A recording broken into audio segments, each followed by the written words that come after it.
Melalui setiap pujian yang akan kami naikkan, maupun kebenaran firman-Mu yang akan menjadi kekuatan dalam kehidupan kami. Kau memberkati dan mengurapi kami semua ya Bapa. Juga dimanapun saudara-saudara kami yang mendengarkan melalui seluruh media sosial yang kami miliki.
bukan dengan kekuatan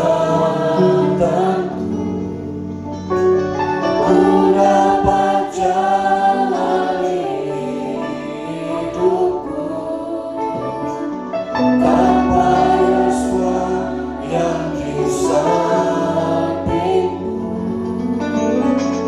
Ku tak mampu sendiri. Katakan Tuhanku lagi. Engkaulah Tuhanku yang menopangku. Ku pandang wajah-Mu dan bersama pertolongan datang dari-Mu. Pegang-pegang aku, jangan lepaskan. Kaulah harapan dalam hidupku.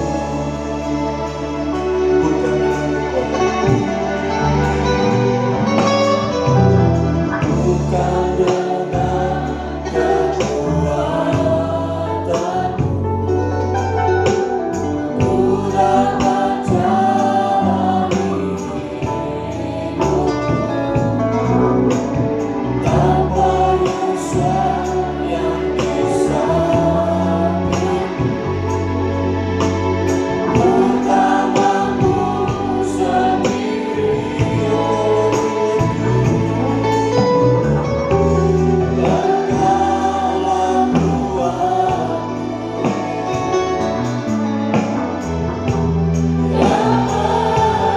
menopangku. Ku pandang wajah-Mu dan bersama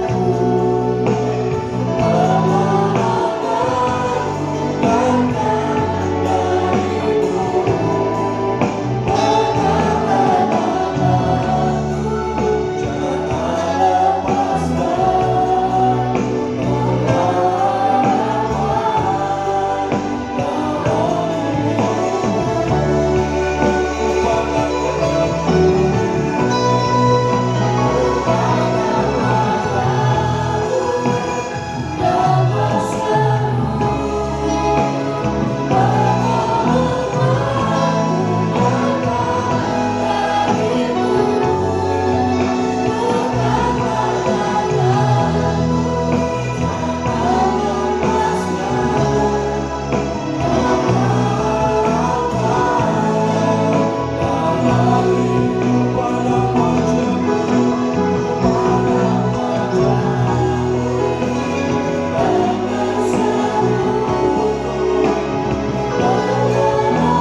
Pegang-pegang setiap hati kami. Engkau mengetahui rindu kami.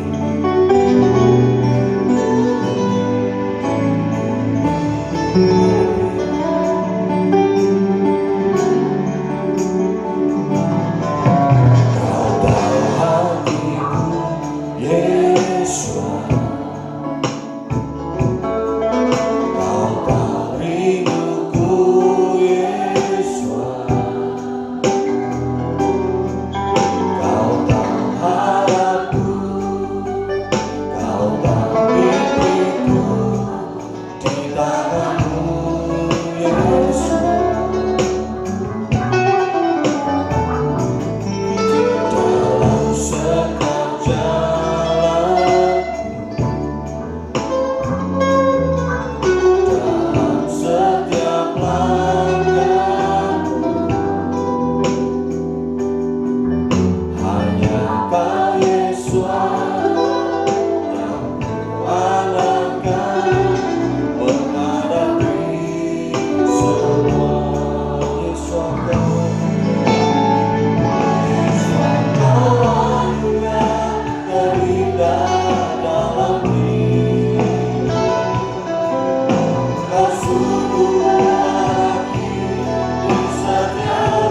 dalam hidup.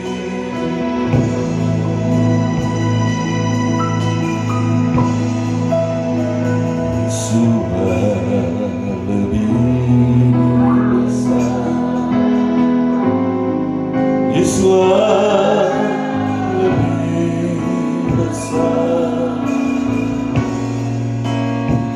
di dalamku, di dalamku.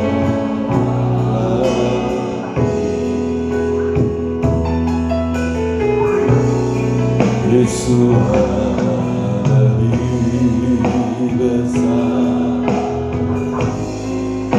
Yesus lebih besar di dalamku selamanya.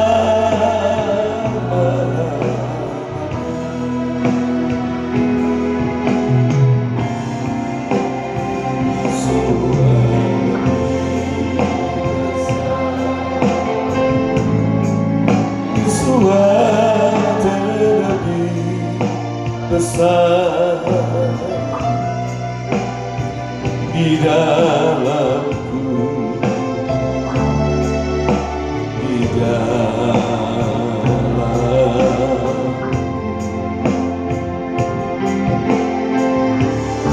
Yesus lebih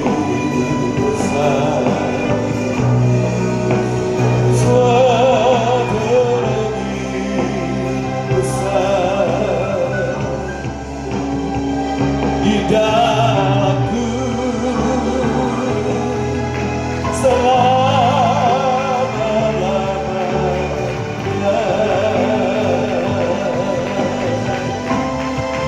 Yesus lebih besar. Yesus lebih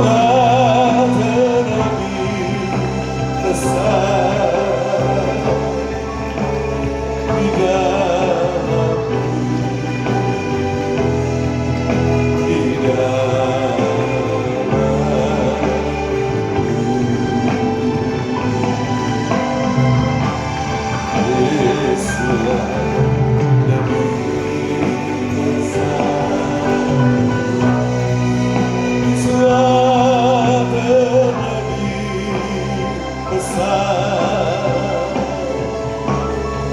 di dalamku.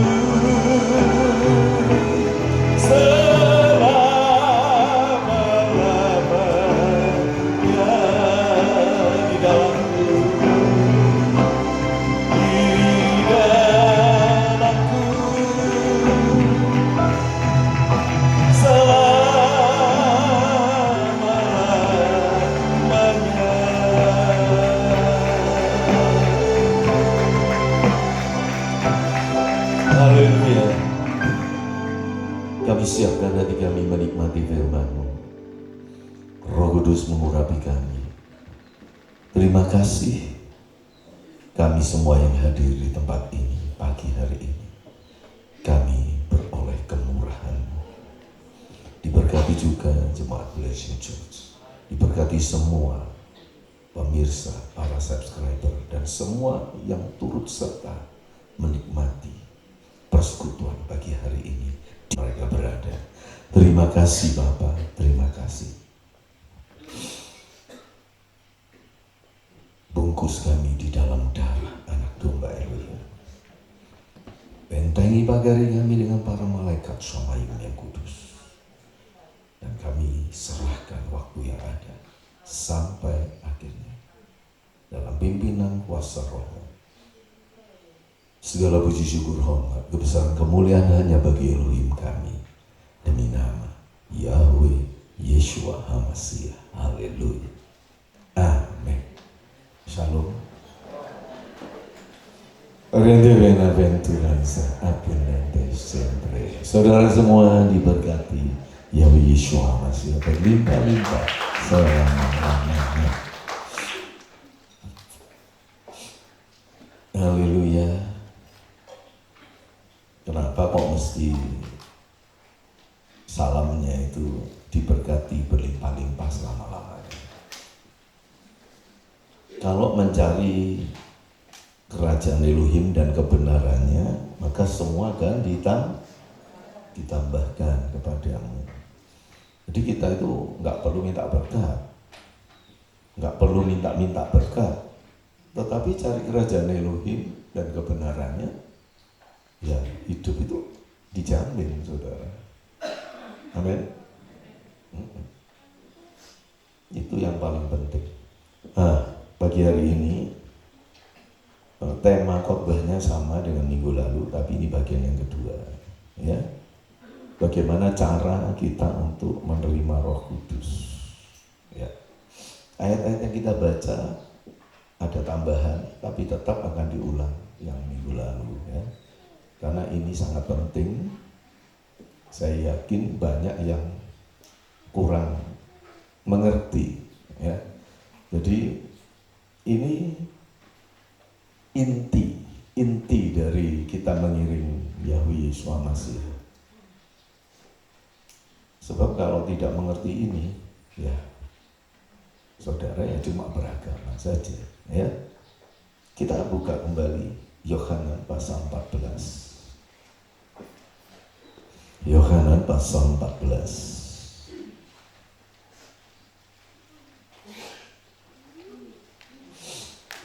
Saya akan bacakan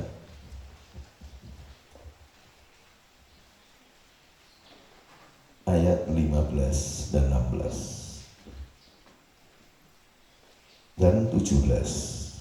Saya akan terangkan dulu 3 ayat ini. Jikalau kamu mengasihi aku, kamu akan menuruti segala perintahku. Aku akan minta kepada Bapa dan Ia akan memberikan kepadamu seorang penolong yang lain, supaya menyertai kamu selama-lamanya, yaitu Roh kebenaran. Dunia tidak dapat menerima Dia sebab dunia tidak melihat Dia dan tidak mengenal Dia. Tetapi kamu mengenal Dia sebab Ia menyertai kamu dan akan diam di dalam kamu. 18. Aku tidak akan meninggalkan kamu sebagai yatim piatu. Aku datang kembali kepadamu. Saudara, ada beberapa poin yang penting di sini. Pertama, dikatakan tentang kasih. Jadi ini yang paling penting, saudara. Kalau saya dan saudara duduk di tempat ini, itu semua alasannya hanya satu, karena kasih. Kalau kita bisa hidup sampai hari ini seperti sekarang ini, alasannya cuma satu, karena kasih. Saudara, satu-satunya kepercayaan dan kitab suci yang ada di dunia, ya, di dunia. Jadi saudara boleh percaya, memastikan ini. Satu-satunya kitab suci, satu-satunya kepercayaan yang ada di dunia ini yang berbicara tentang kasih, itu cuma kitab suci kita. Ya memang semua agama itu mengajarkan supaya manusia itu saling berbelas kasihan, berbuat baik kepada orang lain. Memang benar. Tetapi tidak ada satupun yang berkata bahwa karena kasih Elohim itu begitu besar akan dunia ini, sehingga Dia memberikan putranya. Itu tidak ada. Jadi tidak ada narasi di dalam kitab suci manapun, agama manapun yang berkata bahwa Elohim itu begitu mengasihi manusia. Itu tidak ada. Kecuali kitab suci kita. Jadi saudara pastikan bahwa adanya kitab suci, adanya orang Yahudi, adanya gereja yang terdiri dari bangsa-bangsa kafir termasuk saya dan saudara, adanya kita menjadi umat Elohim, itu cuma satu alasannya, karena Elohim itu kasih. Cuma itu alasannya.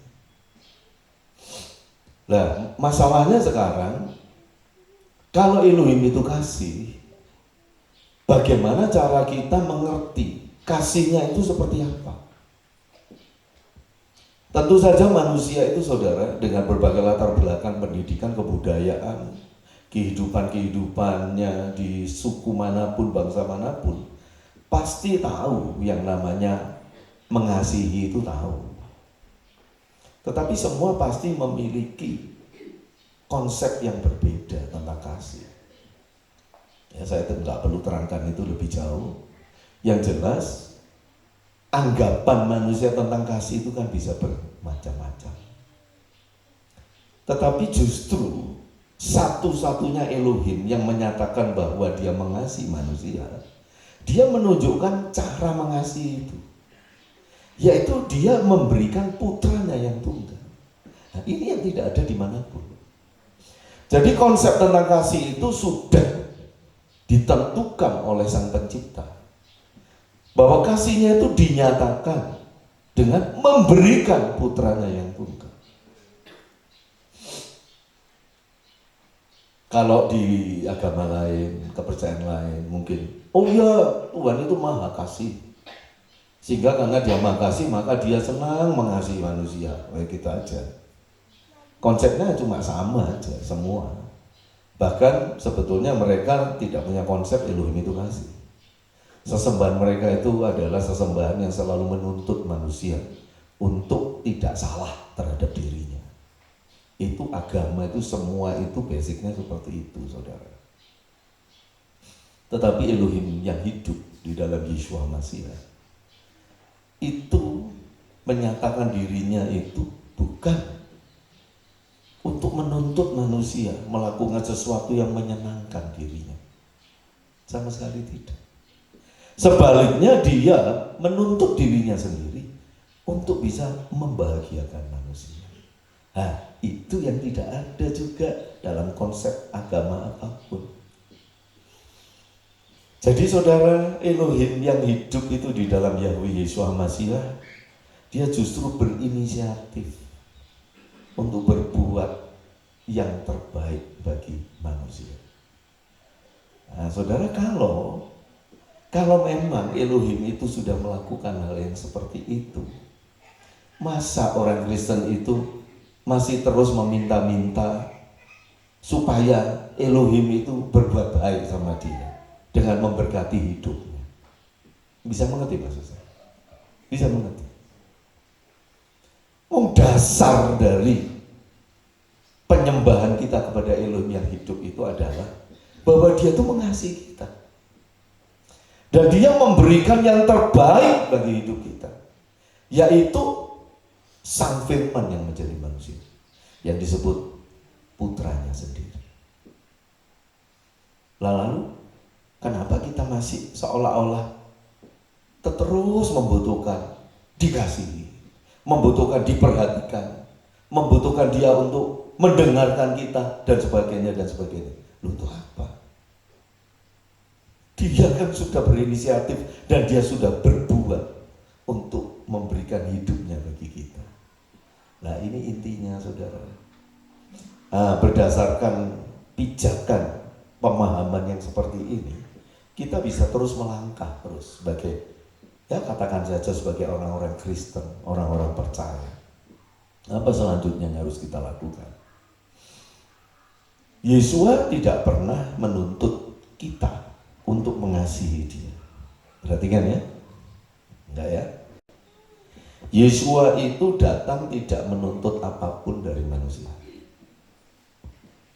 Berbeda dengan Tuhan-Tuhannya bangsa-bangsa yang selalu menuntut untuk manusia itu berbuat sesuatu yang menyenangkan dirinya.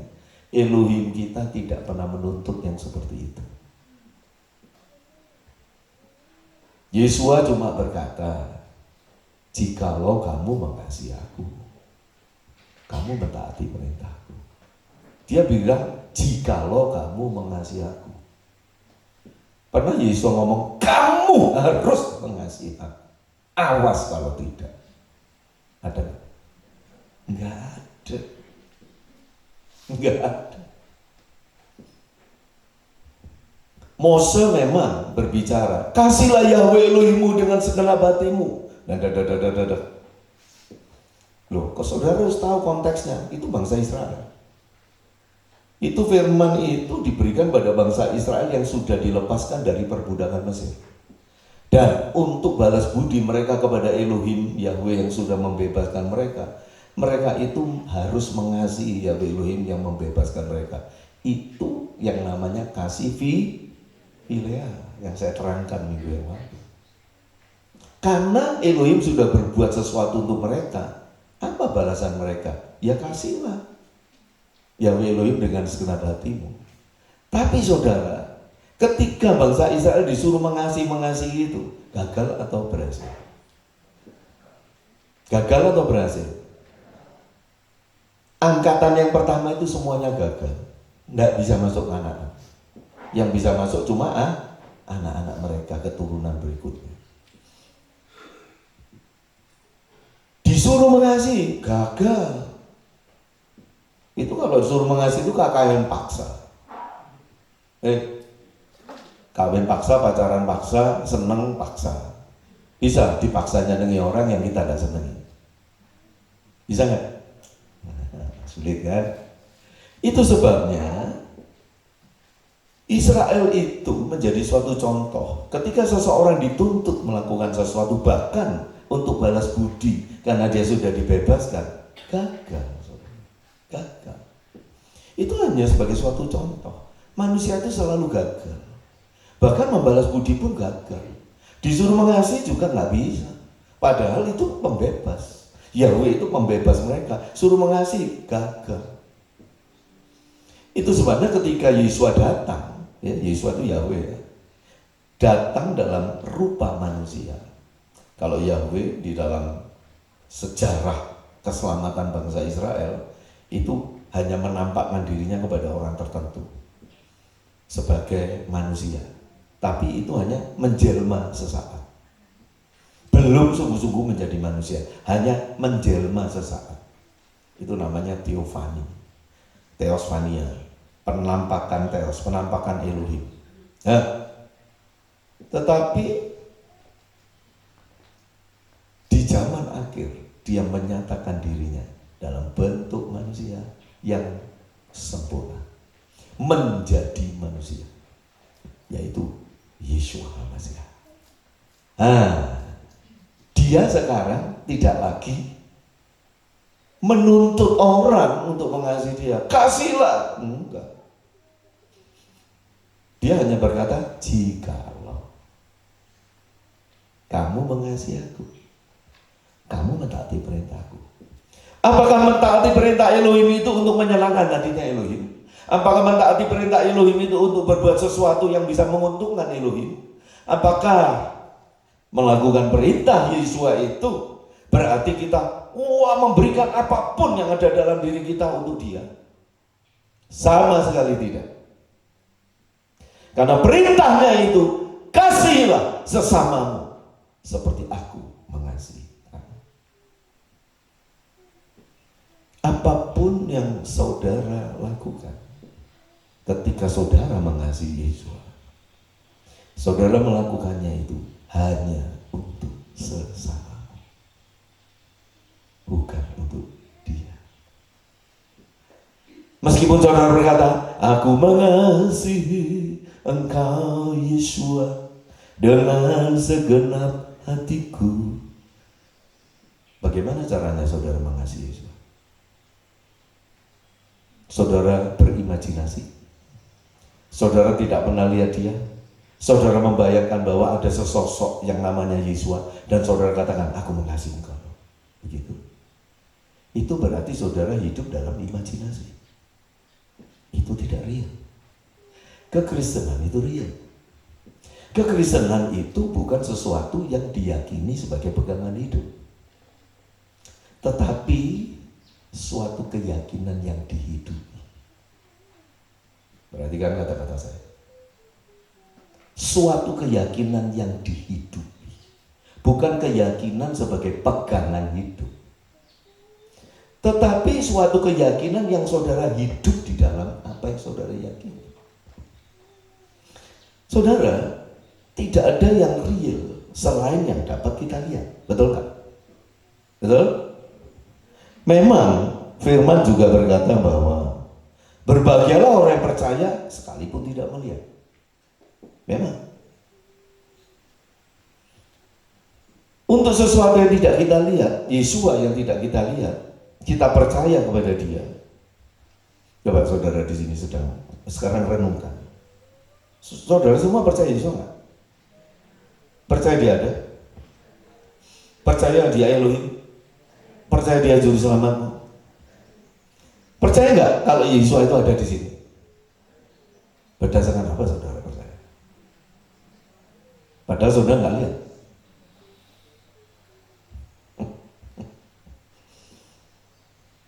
Memang ini yang aneh saudara. Kita tuh mempercayai sesuatu yang tidak bisa dibuktikan, yang tidak bisa dilihat. Saudara, apa yang saya katakan ini kenyataan. Karena kebanyakan orang yang menamakan dirinya Kristen, seperti yang saudara tadi jawab, percaya Yesus, percaya. Juru selamat, iya. Yakin Dia penebusmu? Iya. Yakin Dia ada di sini? Iya. Masalahnya, apa sikap hidup kita itu setiap hari itu memang sungguh-sungguh menyatakan bahwa kita tuh percaya sama Dia. Ini yang jadi pertanyaan. Nah, saya kembali. Mempercayai Dia itu urusan keyakinan. Itu sebagai suatu presupposisi atau posisi pertama permulaan yang harus ditetapkan untuk melangkah lebih lanjut. Jadi gini, manusia itu tidak bisa terhindar dari yang namanya presupposisi. Nah, saya terangkan ya. Misalkan Azariah, mana Azariah? Kamu percaya sebelahmu itu, yang sebelah kiri, itu ayahmu. Percaya? Bisa buktikan nggak?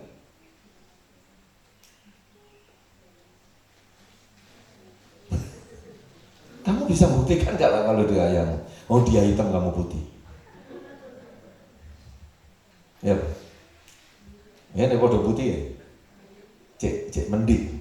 Ini lain ya. Satu hitam, satu putih. Kamu mungkin putih kayak mamamu ya. Siapa tahu kamu cuma anak mama, bukan anak papa. Loh, ini Yusuf nggak tersinggung ya. Ini cuma bagus edu. Ya, apa caranya kamu itu bisa membuktikan kalau sebelahmu itu ayahmu? Oh, tes DNA. Itu kan sekarang tes DNA. Nah, kalau tanpa tes DNA, bagaimana cara kamu membuktikan? Dengar dari kata orang bersapa yang pertama ngomong. Yusuf menang ngomong sama Azariah. Azariah, kamu ini anakku. Dulu waktu kecil gitu ya. Ngomong gitu ya. Kamu anaknya siapa? Gitu. Terus dia jawab, anaknya. Berarti sebelahmu bukan bapakmu. Bapakmu ya. Nah ya toh. Apa cara kamu buktikan kalau dia ayahmu? Kamu tidak bisa buktikan. Tidak bisa. Saya juga tidak bisa buktikan kalau saya itu anaknya Opa Ben. Ya apa cara saya buktikan? Mau Opa Ben lebih dulu ada dari saya kok. Bisa ngerti? Tapi kamu harus punya presupposisi, yaitu keyakinan bahwa di sebelahmu itu memang ayahmu. Nggak peduli kamu bisa buktikan atau enggak. Dan berdasarkan presupposisimu itu bahwa di sebelah kirimu itu ayahmu, maka kamu akan bersikap sebagai anak ayahmu, betul nggak? Sehingga kamu akan terhubung terus dengan bapak sebelahmu itu, yang kamu anggap ayahmu. Entah ayah atau bukan, nggak tahu. Loh, ini sungguh saudara. Jadi misalkan, sebelahmu itu misalkan itu bukan ayah kandungmu. Ini misal aja loh. Itu banyak soalnya kejadian seperti itu. Tapi kamu asalnya tidak diberitahu. Kamu hanya diberitahu kalau memang itu ayahmu. Kira-kira kamu anak kandung atau bukan? Sikapmu sama nggak nanti sama orang di sebelahmu itu? Sama. Karena sama-sama tidak bisa membuktikan. Jadi itu sebabnya anak ambil atau anak angkat yang tidak pernah diberitahu kalau dia anak angkat, tahunya dia anak kandung, ya dia bersikap seperti anak kandung. Nggak pernah dia bersikap seperti anak angkat atau anak ambil atau anak tiri. Percaya nggak? Tetapi ketika dia diberitahu, ketika misalnya SMP, SMA dia diberitahu, sebetulnya itu bukan orang tuamu. Hah? Siapa orang tuaku? Itu loh. Oh gitu. Sikapnya berubah? Berubah pasti. Karena presposisinya berubah. Hidup itu tidak bisa terhindar dari hal itu. Ya. Dan memang kita diciptakan sebagai manusia. Kita memang harus hidup itu seperti itu. Itu satu hal yang membuat orang yang terus berpikir akhirnya menjadi skeptis. Kalau saya tidak bisa membuktikan orang tua saya itu adalah orang tua saya, bagaimana saya bisa membuktikan kalau dalam kitab-kitab suci itu yang disebut Tuhan itu benar-benar Tuhan? Itu sebabnya mereka memilih jadi ateis. Jadi saudara percaya Yesua pun itu presposisi. Itu saudara sudah menentukan posisi saudara. Iya, aku percaya Yesua Elohimku. Dan itu seringkali melalui orang tua juga. Kayak anak-anak saya, cucu-cucu saya. Karena dibesarkan sebagai orang Kristen, ya tentu dididik sejak kecil ya seperti sebagai orang Kristen. Betul nggak? Ya, jadi ditanya, kamu anaknya siapa? Adanya Yahweh. Tanpa bisa mengerti anak Yahweh itu apa, tapi dia jawab aja anak Yahweh pokoknya. Nah, nanti dia terus bertambah besar, pikiran semakin berkembang.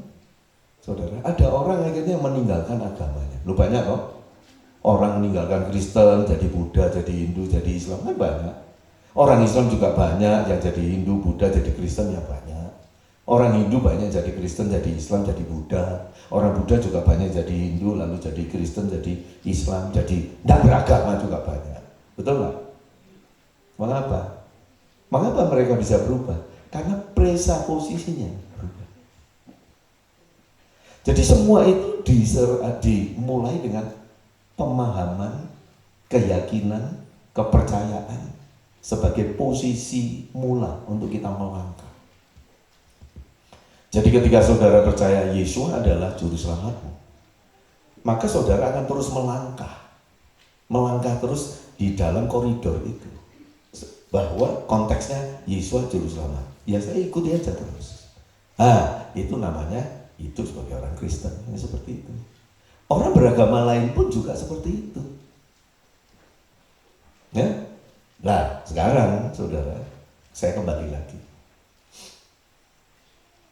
Bagaimana saudara percaya, bisa yakin bahwa presposisi saudara itu benar?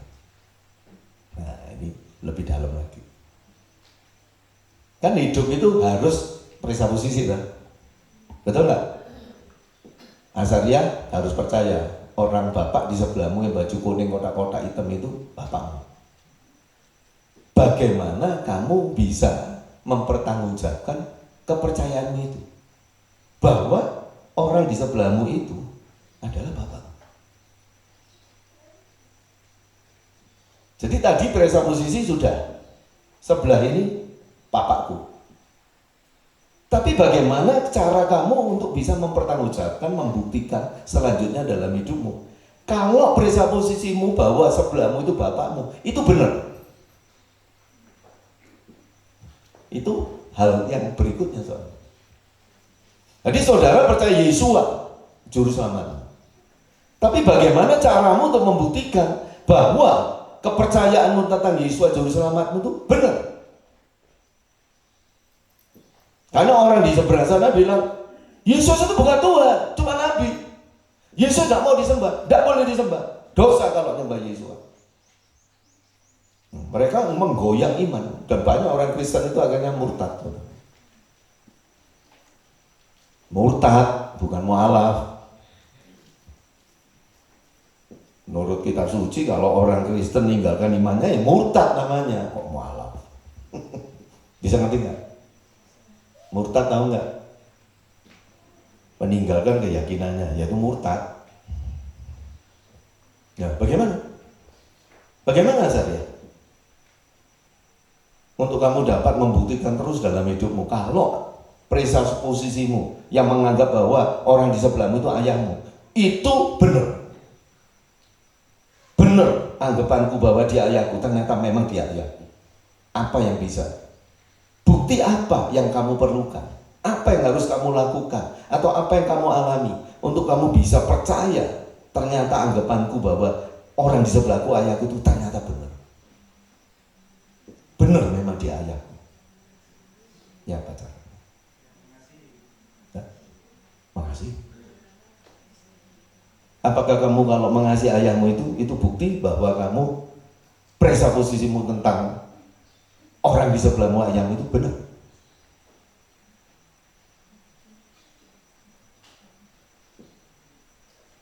Apa kamu tidak bisa mengasihi orang lain selain ayahmu? Buktinya kalau kamu besok kenalan sama cewek, pasti kamu lebih mengasihi cewek itu daripada mengasihi papa mama. Buktinya banyak anak-anak itu kalau sudah wis jatuh cinta, wis gak gelem dilarang. Bahkan kawin lari bila perlu, ninggalkan orang tua. Saking kamu belum ketemu itu.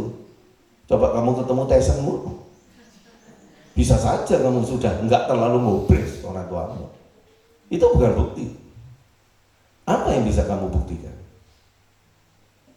Bahwa anggapanmu bahwa orang di sebelahmu itu ayahmu. Buktinya itu, kalau orang di sebelahmu itu sungguh-sungguh bersikap seperti ayahmu. Itu bukti. Saudara ngerti nggak? Ngerti nggak? Jadi Azarya, kamu bisa yakin bahwa presupposisimu bahwa orang di sebelahmu itu ayahmu, itu kalau orang di sebelahmu itu bisa membuktikan dirinya kalau dia adalah ayahmu. Itu loh jawabannya. Baru kamu bisa yakin, oh ternyata anggapanku, presupposisiku tentang Yusuf Mariono ini ayahku, ternyata benar. Itu bukan dari kamu, buktinya itu dari bapakmu, dari Pak Yusuf Mariono.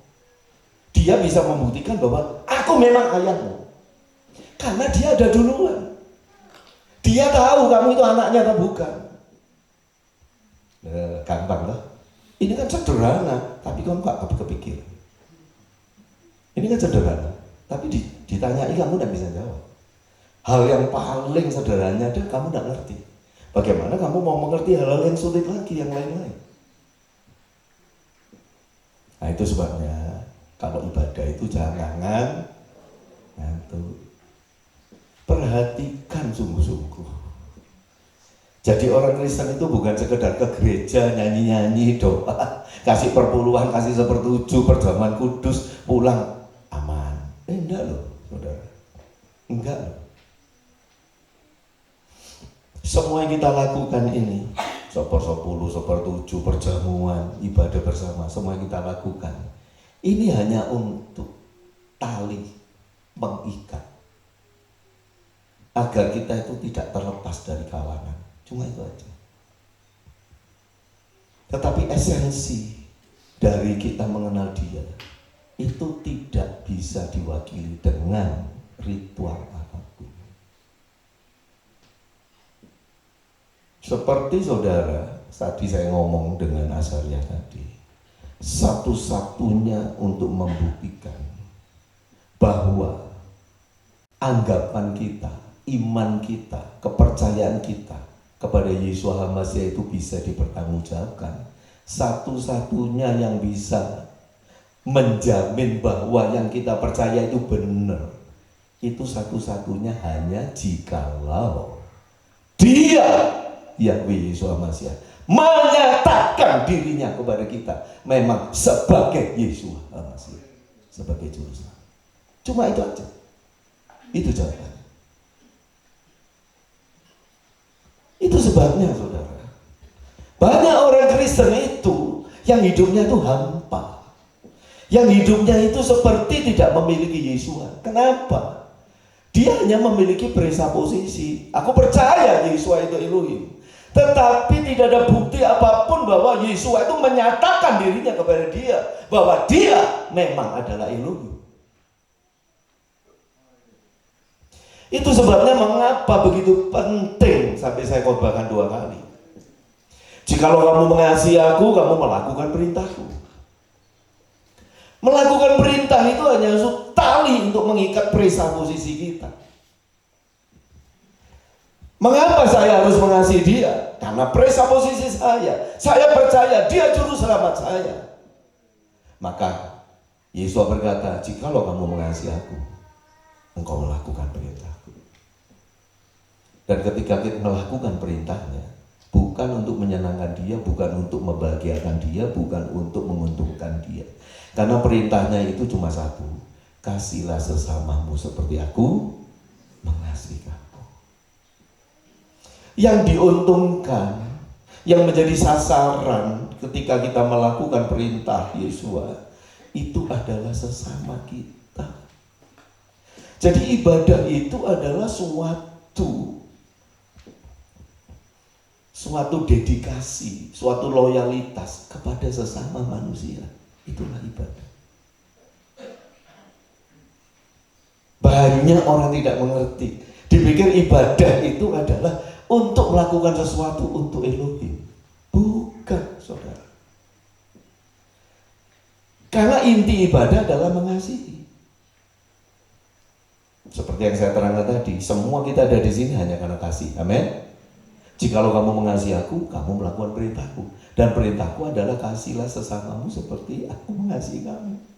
Nah, ibadah itu esensinya adalah mengasihi. Siapa kita kasihi? Sesama kita.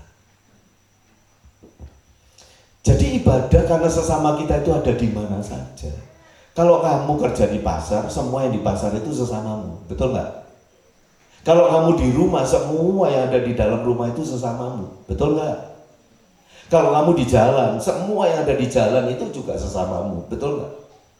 Kasihi mereka. Itulah ibadah. Itulah engkau mengasihi Yesus. Jikalau engkau mengasihi Yesus, engkau mengasihi sesamamu.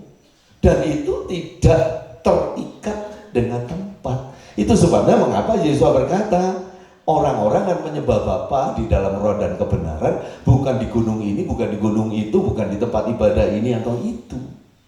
Tidak. Di mana? Di mana ada sesamamu, disitulah engkau menjadi penyembah. Bisa ngerti?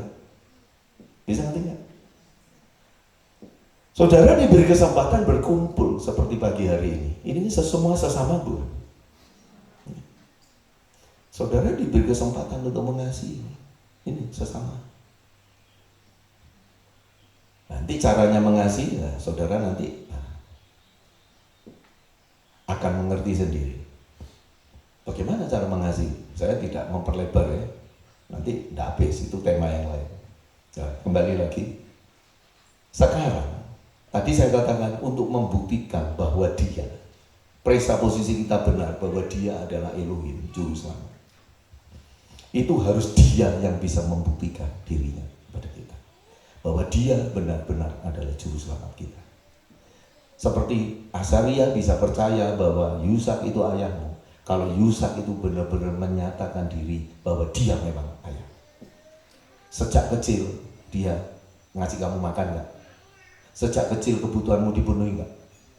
Itu yang menjadi bukti bahwa kamu benar-benar anaknya. Ngapain Yusak mau melakukan semua hal itu kalau kamu itu anaknya tetangga? Bisa ngerti? Kecuali Yusak nggak punya anak, baru ngangkat anak, itu ceritanya beda lagi. Anak diangkat pun kalau sudah dianggap anak, Yusak akan berusaha sebagai ayah, meskipun ayah angkat. Betul nggak saya? Iya. Semua kita ini anak angkatnya Yesus, diadopsi. Karena kita dulu tuh anak kegelapan, sekarang menjadi anak terang. Itu gambarnya begitu. Semua orang percaya kepada dia dijadikan anak-anak Elohim. Dan sebagai anak Elohim, kita dianggap anak-anak kandung, saudara. semua orang yang dilahirkan dari benih ilahi. Loh, jadi kita dianggap anak kandungnya. Lah, bagaimana caranya saudara bisa membuktikan kalau Yesus memang Elohim? Caranya cuma satu. Yesus berkata, aku akan minta kepada Bapa untuk memberikan penolong yang lain yang akan tinggal di dalam kamu selama-lamanya. Saudara, untuk mengkonfirmasi bahwa dia sungguh-sungguh Elohimku, bahwa apa yang saya yakini bahwa Yesus adalah Elohimku, itu hanya bisa dibuktikan kalau Yesus itu menyatakan dirinya kepada saya. Kalau tidak bisa. Kita hanya akan jadi orang-orang Kristen yang KTP-nya Kristen, tetapi tidak bisa ada dasar pijakan untuk benar-benar yakin bahwa dia memang juru selamat saya. Bahwa dia hidup. Tidak ada dasar pijakan kalau dia tidak menyatakan dirinya kepada kita. Dan perhatikan, aku akan minta kepada Bapa. Aneh saudara, ini bagian yang kedua.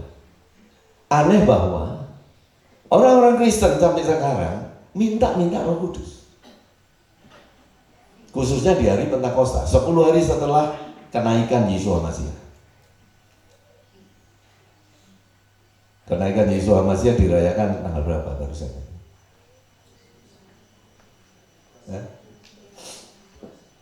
Pentakosta kapan kira-kira? 10 hari setelahnya, kapan ya? Bulan ini ya? Ya, saya sejak enggak sekolah itu saya enggak hafal tanggal. Loh ya, hafal tanggal itu kalau masih sekolah, kalau sudah enggak sekolah enggak hafal. Enggak tahu kan? Sekarang tanggal berapa? Tanggal 8. Jadi Pentakosta tanggal berapa? Besok. Tanggal 9. Besok. Jadi besok kumpul ya, doa minta Roh Kudus. Nah, saudara, itu ritual-ritual seperti itu dulu juga saya lakukan karena saya nggak mengerti.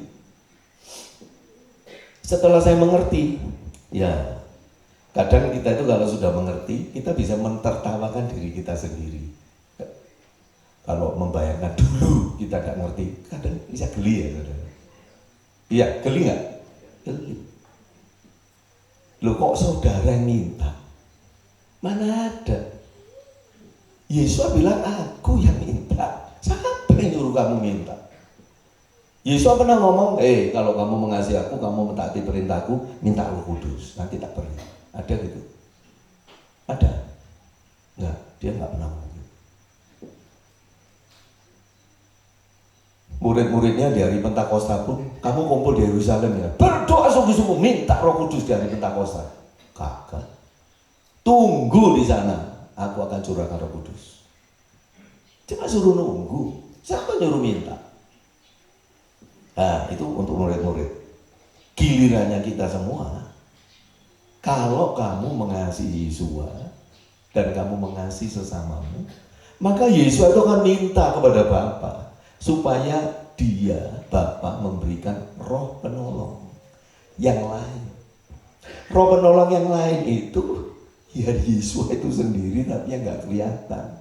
Itu sebabnya dikatakan, aku tidak akan meninggalkan kamu sebagai yatim piatu. Aku akan datang kembali kepadamu. Orang Kristen itu, saudara, merindukan secara eskatologis Yesus akan datang kembali di awan-awan. Ya tentu saja itu tidak salah sebagai suatu pengharapan. Tetapi itu nggak perlu saudara bingung. Yang harus diperhatikan itu datang kembalinya sebagai roh penolong itu. Itu yang paling penting. Karena hanya melalui itu saudara bisa mengkonfirmasi, bisa membuktikan kepada dirimu bahwa dia memang Elohim yang hidup. Lah kalau dia tidak datang ke dalam dirimu menyertai kamu selamanya, bagaimana kamu bisa yakin kalau dia itu ada? Gitu loh saudara. Kalau Yesus tidak menyatakan dirinya bahwa dia adalah penolong yang lain yang datang di dalam roh kebenaran, yang diutus Bapa, bagaimana caranya saudara membuktikan bahwa dia itu ada? Loh saudara, jadi kekristenan itu tidak mudah. Tidak, oh pokok percaya saja, yakin saja. Itu kan cuma keyakinan. Kalau saudara jadi Kristen itu bukan masalah keyakinan, tapi masalah hubungan. Saudara terhubung dengan siapa? Saudara bisa saja ngomong Yesus, tapi saudara hanya terhubung kepada tulisan tentang Yesus. Orang yang mengklaim firman, orang katanya aku berpegang pada janji-janji Yahweh, dia hanya terhubung dengan semua ayat yang tertulis. Ayat yang tertulis tentang aku akan memberkati kamu, aku akan menjadikan kamu kepala bukan ekor, minta akan diberi, cari akan dapat, ketuk pintu, pintu dibuka. Waduh, saya percaya 2-3 orang berkumpul dalam namaku, aku hadir. Wah, ini ada 2-3, bahkan ada 300 orang. Loh, pasti didengar. Apakah saudara terhubung dengan Yesus itu? Saudara hanya terhubung dengan tulisan-tulisan tentang Yesus. Terhubung dengan tulisan tentang dia, dengan terhubung dengan dia itu beda, saudara. Kalau zaman dulu belum ada tulisan, segala sesuatu tentang Elohim itu hanya secara kata, secara verbal, diucapkan orang turun-temurun. Seperti Ayub berkata, aku kenal engkau hanya dari kata orang. Mengenal Yahweh melalui kata orang dengan mengenal Yahweh yang sejati, ya beda, saudara. Ketika Ayub merasa mengenal Yahweh Elohim, meskipun itu dari kata orang, tapi dia belum sadar kalau kata orang itu nggak benar. Kebanyakan kita kalau dari kata orang kan kita percaya itu benar, ya. Karena kita sudah sejak kecil itu diajar untuk berpresupposisi dengan kata orang. Buktinya nanti anak-anak itu, kamu anaknya papa mama ya. Ini loh papa. Bayi itu paling gampang kalau ngomong papa, mama. Karena tidak pakai lidah, itu labia. Hanya ngomong dengan bibir. Papa, papa. Lidahnya tidak jalan kan? Itu paling gampang. Jadi orang tua itu sudah mengindoktrinasi, meletakkan presupposisi di anaknya. Papa. Tangannya anaknya begini kan, papa. Nanti anaknya gini, papa, papa. Jadi itu ya, itu Devi pasti tertawa karena dia akan mengalami itu. Tidak lama lagi. Nah, saudara, kita itu hidup, itu sudah terkondisi dengan kata orang. Sehingga kata orang apapun tentang Elohim, ya kita juga percaya. Buktinya Ayub juga percaya. Dan dia tidak tahu kalau kata orang itu ternyata tidak sama dengan sosok Yahweh Elohim yang sesungguhnya. Itu sebabnya ketika dia sadar, waktu dia masih menganggap dirinya percaya Yahweh Elohim, padahal cuma dari kata orang, tapi dia yakin itu benar. Wah, dia berani melawan Yahweh. Aku akan menghadap engkau, minta pertanggungjawabanmu. Kenapa? Aku sudah setia, saleh gini. Kok engkau mengizinkan aku seperti ini? Aku nggak terima pokoknya. Bayangkan saudara, berani melawan. Sampai Elohim bilang, Ayub meminum hujatan seperti orang minum air. Menghujat itu dia. Tetapi ketika Yahweh menemui dia, langsung dia bilang, hanya dari kata orang aku mengenal engkau. Bahkan orang saleh seperti Ayub itu bisa hanya karena presupposisi. Nah, itu yang ingin saya katakan.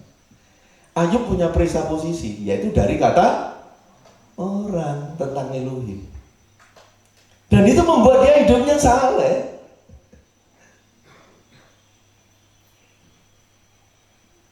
Tetapi bagaimana cara dia bisa membuktikan bahwa presupposisi itu benar?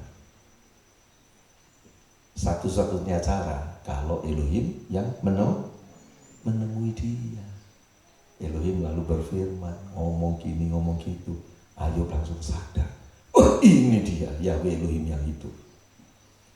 Saudara, mau Ayub, mau Abraham, bagaimana caranya Abraham itu yakin kalau dia itu disuruh ke Kanaan, disuruh pergi, meninggalkan bangsa, suku, pekerjaan, keluarga. Bagaimana dia yakin? Bagaimana Abraham yakin kalau Ishak harus dipersembahkan, dikurbankan? Bagaimana? Hati nuraninya? Atau Yahweh yang menemui dia? Dalam cerita itu Yahweh menemui. Bahkan Yahweh begitu nyata, sampai-sampai bisa dijamu makan bersama, loh, iya toh? Betul loh? Kalau enggak, bagaimana Abraham mengkonfirmasi tentang kepercayaannya? Apalagi waktu itu dia menyembah berhala. Loh, siapa yang disembah Abraham dulu? Sebelum Yahweh menyatakan dirinya kepadanya, siapa yang dia sembah? Di Ur Kasdim itu siapa yang disembah? Nah, saudara, itu sebabnya satu-satunya cara untuk Yahweh Yeshua HaMashiach bisa menyatakan dirinya kepada saudara, dan itu menjadi konfirmasi atau bukti bahwa keyakinanmu bahwa dia juru selamat itu benar. Itu harus satu-satunya cara dia menyatakan dirinya kepadamu. Dan yaitu dia akan datang lagi dalam roh kebenaran, roh penolong, roh kudus, roh Masyiah, roh Kristus, sama semuanya. Roh Yesua sama, itu sosok yang sama. Tapi yang tidak bisa dilihat. Dikatakan, aku akan minta kepada Bapa agar aku bisa datang kembali kepadamu sebagai roh penolong. Itu kalau saya singkat ayatnya. Aku minta kepada Bapa agar Bapa mengizinkan untuk mengutus aku kembali untuk datang kepadamu sebagai roh penolong. Dan kalau aku datang kepadamu dan tinggal di dalam hidupmu, kamu akan mengenal aku. Bukan dari kata orang, tetapi karena dia tinggal di dalam dirimu. Banyak orang, oh ya, Yesus gini, berdebat tentang Yesus, berdebat tentang doktrin, berdebat tentang kekristenan, berdebat tentang kerohanian, berdebat tentang hal yang perlu dilakukan dan yang tidak perlu dilakukan. Ya itu agama namanya. Masalahnya itu nggak perlu itu. Saudara mau debat itu, mau belajar itu semua orang bisa. Hanya tinggal baca apa saja, hafalkan, nggak hafal juga lihat laptop, saudara bisa berdebat berdasarkan data-data apapun. Sekarang ini saudara kalau orang debat Kristen, Muslim biasanya by data. Kita debat harus ada datanya. Tanpa data perdebatan itu tidak bisa dipertanggungjawabkan. Saudara, aneh nggak? Berdebat tentang Tuhan itu harus pakai data. Memang ada data tentang Tuhan. Ya, katanya saudara. Ada data tentang Sang Pencipta. Loh, sebelum kitab suci ditulis, orang zaman dulu hidup itu tanpa data. Bagaimana orang zaman dulu bisa ngomong tentang Sang Pencipta kalau dituntut by data dengan melalui data seperti sekarang?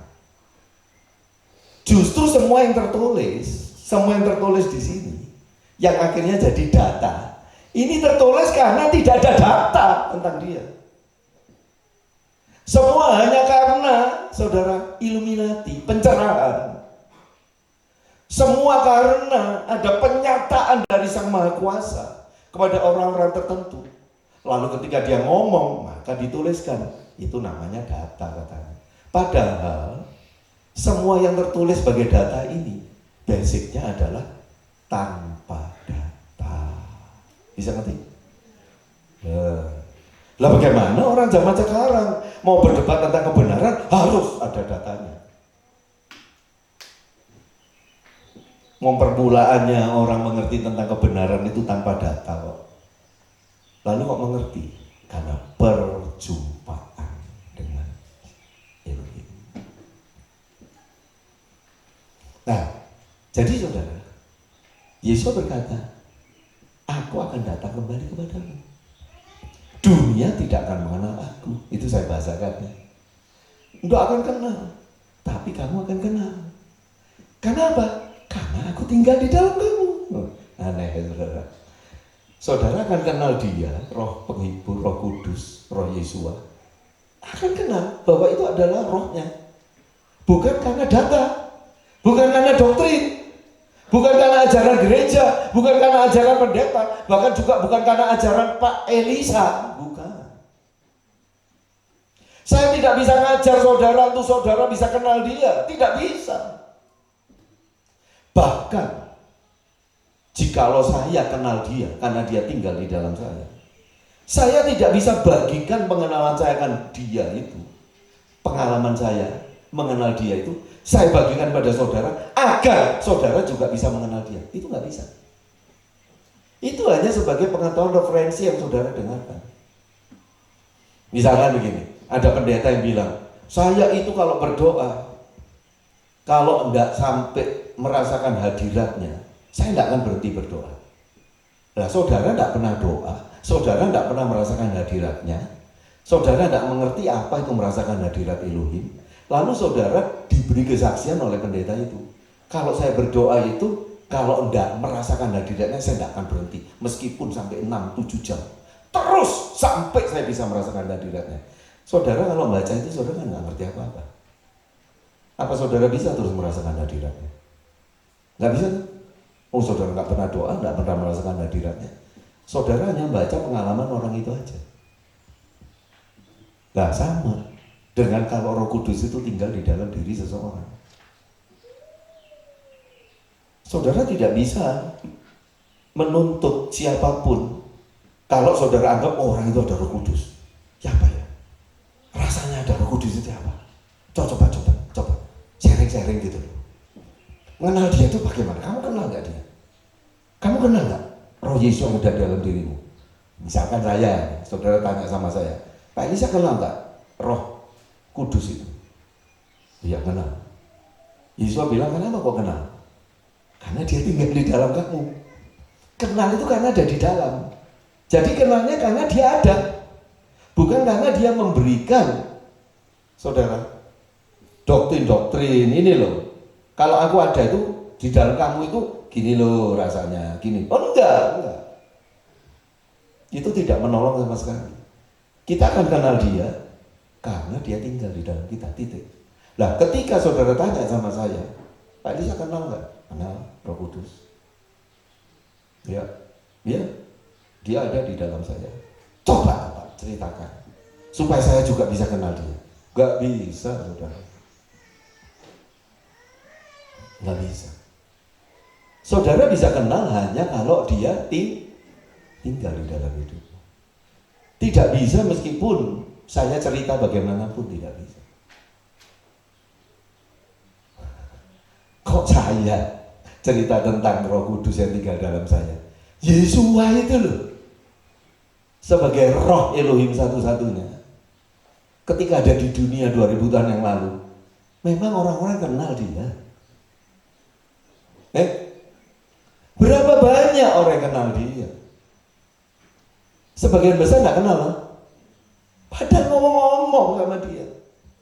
Orang-orang itu sakit dijamah, disembuhkan, ya kagak kenal, saudara. Kenapa? Karena dia tidak tinggal di dalam diri mereka, jadi nggak kenal. Nah, saudara akan kenal Roh Kudus dalam dirimu kalau Roh Kudus memang ada. Lah nek tidak ada ya pokoknya kenal. Jadi saudara kenal atau tidak berdasarkan doktrin, tidak berdasarkan ajaran gereja, tapi berdasarkan keberadaannya, penyertaannya di dalam hidupmu. Amin. Ya apa caranya supaya dia datang? Caranya cuma satu. Yesus berkata, aku minta kepada Bapa. supaya aku dapat datang kembali kepadamu. Itu tergantung dia minta kagak. Bukan tergantung kamu. Kan semua anugerah toh? Hah? Ya. Semua tergantung dia. Aku akan minta. Tapi syaratnya itu tadi. Jikalau kamu mengasihi aku, kamu melakukan perintahku. Saudara, jadi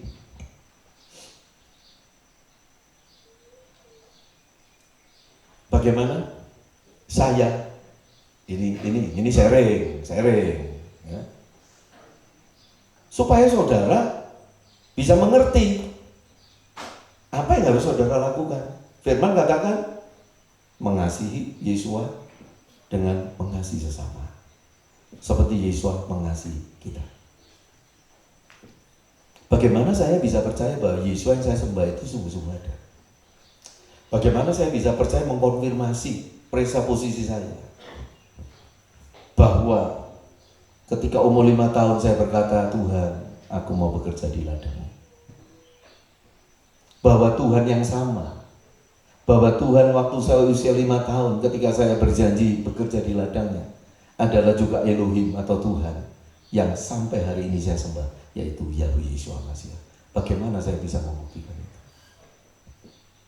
Waktu saya bilang Tuhan, saya tidak tahu namanya Yesus. Karena waktu itu saya belum pernah sekolah minggu, belum pernah jadi orang Kristen. Di usia 5 tahun, tidak pernah ke gereja, tidak pernah diberitakan Injil. Papi ateis, mami Kristen tapi terhilang sudah belasan tahun. Dan tidak pernah cerita kepada anaknya tentang Yeshua Mashiach. Bagaimana hanya mendengar radio mana-mana Tuhan panggil, mana-mana Tuhan panggil. Saya kerja. Di ladangnya Tuhan. Terus saya menangis di jendela saya 5 tahun. Saya berkata, saya mau bekerja di ladangmu Tuhan. Bagaimana anak usia 5 tahun bisa ngomong seperti itu? Dan bagaimana dalam perkembangan hidup saya sampai umur 62 tahun, saya bisa mengkonfirmasi bahwa Tuhan, ketika saya usia 5 tahun, yang saya siap melayani dia adalah Tuhan yang sama, yang sampai hari ini mengasihi saya. Bagaimana saya? Saya tidak bisa membuktikan itu dengan cara saya. Seperti Asaria tidak bisa membuktikan bahwa kamu adalah anaknya Yusuf. Yang bisa membuktikan hanya dia. Dan dalam hidup saya, dia berkali-kali membuktikan bahwa dia adalah Elohim yang hidup, Elohim yang berkuasa. Ketika saya menyerukan namanya, saat itu juga dia berbunyi. Tentu tidak selalu kalau kita minta tolong pasti ditolong. Karena seringkali pertolongannya itu dengan dia tidak menolong kita. Masih ingat khotbah saya? Kan hanya asumsi manusia. Ketika manusia berpikir kalau minta tolong kepada Elohim ya harus segera ditolong. Itu kan hanya asumsi kita bahwa itu yang terbaik. Tetapi kan dia sebagai Bapa yang mengasihi kita, kan dia tahu yang terbaik untuk kita. Itu sebabnya sering kalau kita minta, dia nggak dengar. Dia dengar tapi dia nggak izinkan, nggak mengabulkan. Seringkali justru dia menolong kita dengan tidak menolong kita. Buktinya di mana? Bangsa Israel. Ketika bangsa Israel itu akan ditindas oleh Raja Nebukadnezar dari kerajaan Babilonia. Wah, nabi-nabi palsu berkata, kita harus menyerang Babel, kita jangan mau menyerah. Yahweh di pihak kita, dia pahlawan perang, kita akan mengalahkan Nebukadnezar. Tapi nabi yang sejati seperti Yesaya, Yeremia, dan sebagainya, Zakaria, Nehemia, semua berkata, kamu harus menyerahkan dirimu sebagai tawanan ke Babilonia 70 tahun. Elohim tidak akan menolong kamu. Elohim tidak akan melepaskan kamu dari Nebukadnezar. Kamu harus tunduk kepada dia. Itu tidak enak bagi orang Yahudi, saudara. Bagi orang beragama sangat tidak enak ketika Tuhannya itu tidak menolong dia. Banyak kesaksian di dalam sejarah keselamatan ini. Tetapi justru melalui 70 tahun di Babylon itulah ketika Yahweh bekerja melalui Daniel, Sadrak, Mesak, Abednego, dan melalui juga orang-orang Israel yang lain, seperti juga Ratu Esther, juga Mordekhai dan sebagainya. Di kitab Esther itu zaman kerajaan Asyur. Disitulah Yahweh memasyurkan namanya di antara bangsa-bangsa yang lain. Dan itu tujuannya. Dengan tidak menolong umatnya, dia sedang memperkenalkan dirinya, kebesarannya, kasihnya melalui umatnya yang tidak ditolong itu tadi kepada bangsa-bangsa yang lain. Hal seperti itu terus terjadi sampai hari ini. Tetapi saudara yakinlah bahwa saya bisa dari sini karena saya benar-benar mendapat bukti bahwa dia menolong saya. Lah kalau semua seruan saya tidak didengar, ya tidak mungkin saya percaya kepada dia. Berarti dia itu cuma imajinasi saya atau imajinasinya gereja 2000 tahun ini. Salah-salah benar orang Yahudi. Orang Yahudi dengan Yudaismenya bilang Yesus, Yesua. Ah, itu kan cuma nabi. Itu pun kami tidak ngakui dia nabi. Itu cuma orang yang disembah-sembah sama orang Kristen. Kami menantikan Masias, bukan dia loh. Anaknya siapa dia itu? Kami itu menantikan anaknya Daud, tunas Daud. Masias itu adalah anak Daud. Yesus itu anaknya siapa? Enggak, bukan anaknya Daud. Karena bukan anaknya Yosef kok dia. Dia cuma anaknya Miriam. Lah Miriam itu hamil sama siapa? Orang Yahudi itu saudara garis keturunannya itu dilihat dari bapak, bukan dari ibu. Bisa ngerti?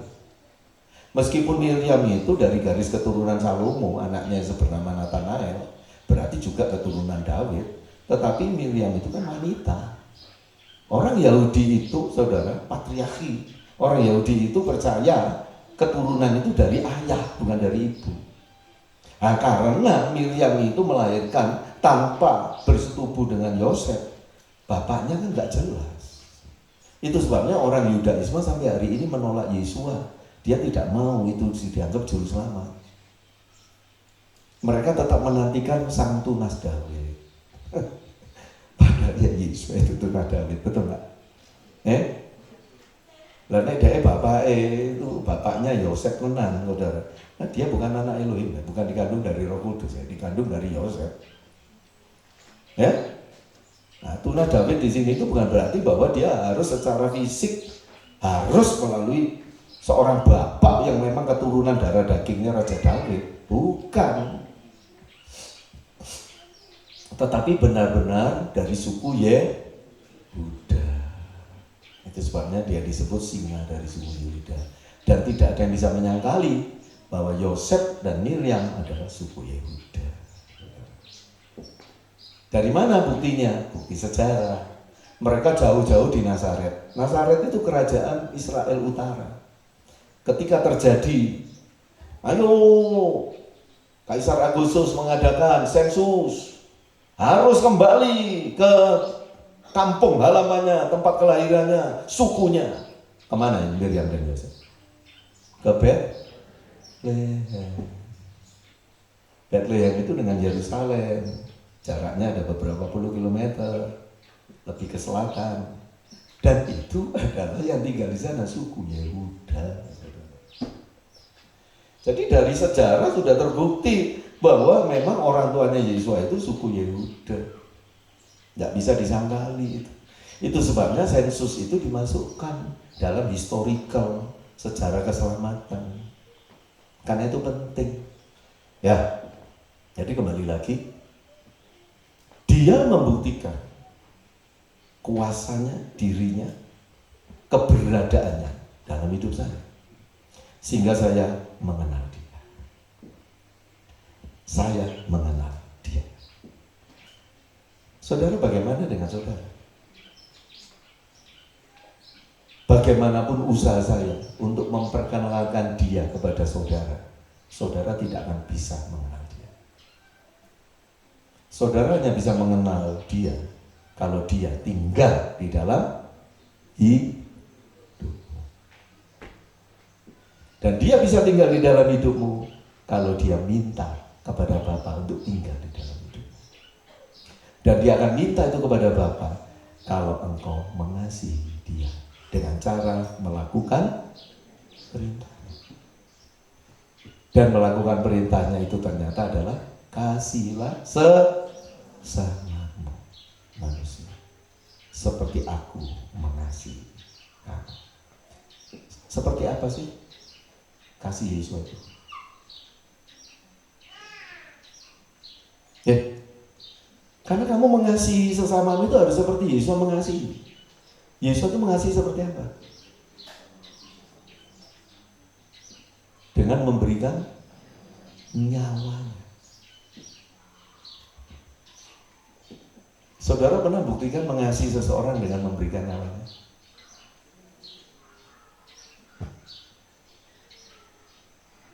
Saudara ingat kejadian di sini? Ada 3 kali kejadian. Yang paling hebat itu adalah kejadian ketika adalah salah seorang difitnah membunuh atau nabrak anaknya orang di Peru. Lalu dapat laporan bahwa orang-orang di Peru Matas akan menghancurkan Bukit Demo. Masih ingat? Masih ingat? Siapa yang ada di depan sana? Yang mempertaruhkan nyawanya untuk jemaat. Siapa? Ya saya. Ada Yoel, yang lain ikut semua, Yohana. Tapi ada banyak yang nggak ikut, ada di Surabaya waktu itu. Waktu ada laporan sopir Jeffrey itu, pucat dia. Pak Elisa, nanti malam itu orang Peru ada berapa puluh orang. Mereka sudah siap-siap mau mabuk dulu, mau membakar, mau membunuh orang-orang di sini. Nyawa ganti nyawa katanya.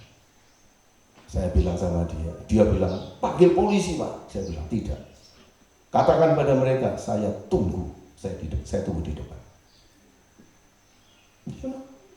Saya tunggu di depan. Saya bilang, saya sampaikan sama mereka, langkai mayat saya dulu, baru kamu bisa menghancurkan Bukit Demo.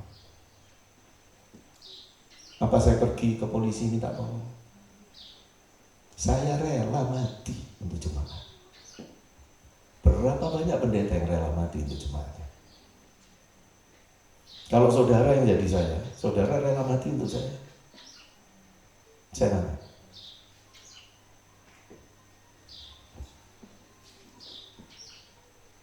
Bahkan ketika orang-orang itu ada berapa, itu hampir 100 orang menghancurkan rumah Bu Dewi di sana, orang Islam. Bu Dewi minta tolong saya mempertaruhkan nyawa saya ke sana sendirian. Semua orang itu mbak pedang, saya bilang itu bukan masjid, jangan main hakim sendiri, berhenti. Mereka nurut sama saya. Nah kalau nggak nurut, saya dibacok yo. Saya membela itu bukan jemaat saya, semua orang saya bela, sesama manusia.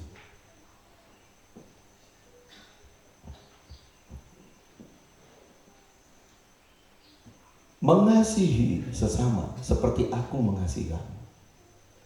Yohanan berkata, kasihlah saudaramu dengan memberikan nyawamu untuk mereka. Boro-boro saudara memberikan nyawamu untuk sesamamu. Lihat sesamamu lebih enak hidupnya dari kamu aja, kamu iri. Bagaimana mungkin kamu bisa percaya bahwa ada Roh Kudus di dalam diri? Suci. Dalam kenyataan sehari-hari, orang yatim piatu itu bukan berarti tidak bisa sukses hidupnya, banyak yang sukses.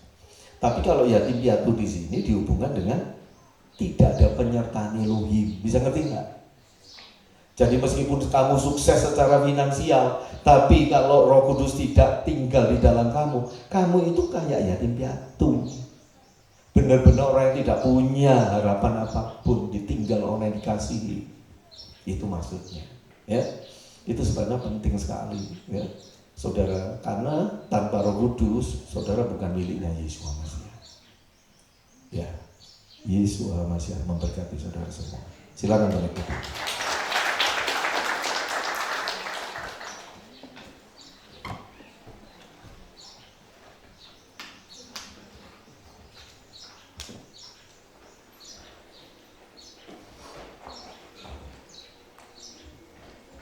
Pelayan zaman kudus silakan maju. Haleluya.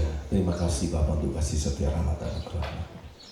Terima kasih untuk semua yang telah Kau nyatakan dalam hidup kami. Biar Engkau secara pribadi demi pribadi menyatakan dirimu kepada kami semua.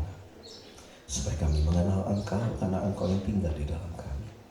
Supaya kami tidak yatim piatu di dunia ini. Tetapi supaya kami sungguh-sungguh orang-orang yang memiliki pengharapan, orang yang berbahagia, orang yang terjamin, orang-orang yang menjadi pewaris dari semua harta ilahi. Terima kasih, terima kasih. Berkati saudara kami akan membagikan tubuh dan darah Yesus Masiah, dan kami siap menikmati kurban, yaitu darah dan daging anak domba. Kurban keselamatan yang telah menjadikan kami milik-Mu untuk selama-lamanya. Terima kasih demi nama Yahweh Yeshua Masiah. Haleluya. Amin. Yeshua, Kau sungguh baik. Yeshua, nama-Mu indah. Yesus, ku cinta Kau selalu, ku tinggikan, ku agungkan selamanya. Yesus, Kau sungguh baik. Yesus, nama-Mu indah. Yesus, ku cinta Kau selalu, ku tinggikan, ku agungkan selamanya. Ku mau memuji-Mu, ku selalu puji-Mu. Ku mau menyembah-Mu, ku selalu sembah-Mu. Kau yang layak terima semua pujian, kemuliaan hanya bagi Yesus. Ku mau memuji-Mu, ku selalu puji-Mu. Ku mau menyembah-Mu, ku selalu sembah-Mu. Kau yang layak terima semua pujian, kemuliaan. Silakan bangkit berdiri. Kau yang layak terima semua pujian, kemuliaan hanya bagi Yesus. Kemuliaan hanya bagi Yesus. Haleluya. Angkat roti lebih tinggi dari kita. Pada perjamuan malam terakhir sebelum Yesus diserahkan, Yesus bersama murid-muridnya dalam perjamuan yang terakhir. Yesus mengambil roti, mengucap syukur, memberkatinya, lalu memecah-mecahkannya dan berkata, inilah tubuhku yang diserahkan bagi kamu. Makanlah roti ini, yaitu dagingku. Sebab barang siapa memakan roti ini, yaitu tubuhku, dia tidak akan mati, tetapi hidup selama-lamanya. Bukankah roti yang atasnya kita ucapkan syukur adalah persekutuan dengan daging anak domba Elohim? Amin. Demi nama Yahweh Yeshua Mashiach kita makan.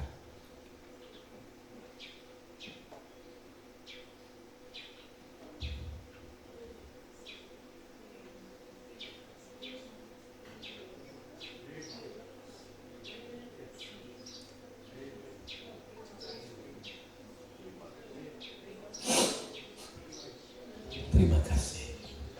Angkat cawan lebih tinggi dari kepala. Demikian juga sesudah makan, Yesus mengambil cawan anggur, mengucap syukur, memberkatinya, lalu berkata, inilah darahku, darah perjanjian yang diserahkan bagi kamu. Darah yang olehnya hidup kita ditebus. Darah yang olehnya kita disembuhkan. Darah yang olehnya kita dipulihkan.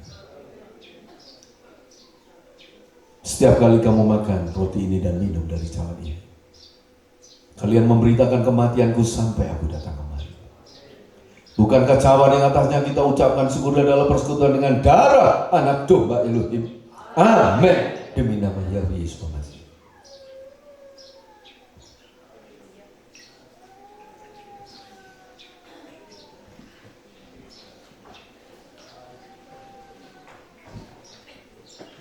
Terima kasih, semua bersyukur. Terima kasih, terima kasih. Terima kasih untuk meterai keselamatan yang kau berikan melalui tubuh dan darahmu, menunjukkan kesatuanmu dengan hidup kami. Dan kami tidak akan terpisah, bahkan maut sekalipun tidak dapat memisahkan kami dari kasih Yahweh Yesus Mashiach. Terima kasih. Diberkati anak sekolah minggu remaja yang akan beribadah, disertai diberkati seluruh jemaat akan meninggalkan tempat ini. Dan kami tetap memohon untuk dapat bersekutu dengan jumlah yang terus genap setiap minggu. Terima kasih. Kasih karunia rahmat anugerah Bapa selalu melimpah dalam hidup kami. Damai sejahtera Yahweh Yesus Mashiach memenuhi jiwa roh kami, urapan Roh Kudus membaru sukacita keselamatan kami. Segala puji syukur hanya bagi Elohim kami, demi nama Yahweh Yesus Mashiach. Haleluya. Terima kasih, terima kasih-Mu, terima kasih buat rahmat-Mu, buat pendamaian oleh kurban-Mu. Terima kasih buat kasih-Mu, terima kasih buat rahmat-Mu. Terima kasih wajah. Terima kasih wajah.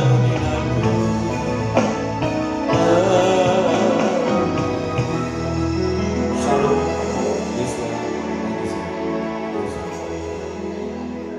Aku ingin selalu berdiam di bait-Mu,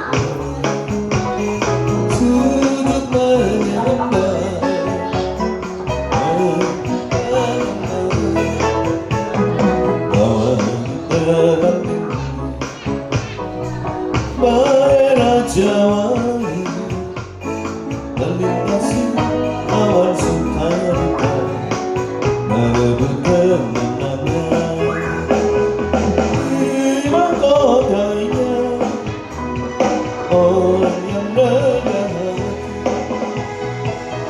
pujian dalam mereka, sorak-sorak, sorak-sorak, haleluya.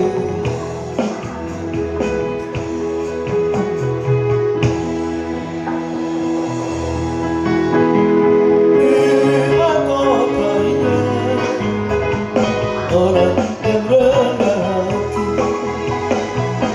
pujian dalam mereka, sorak-sorak, sorak-sorak, haleluya.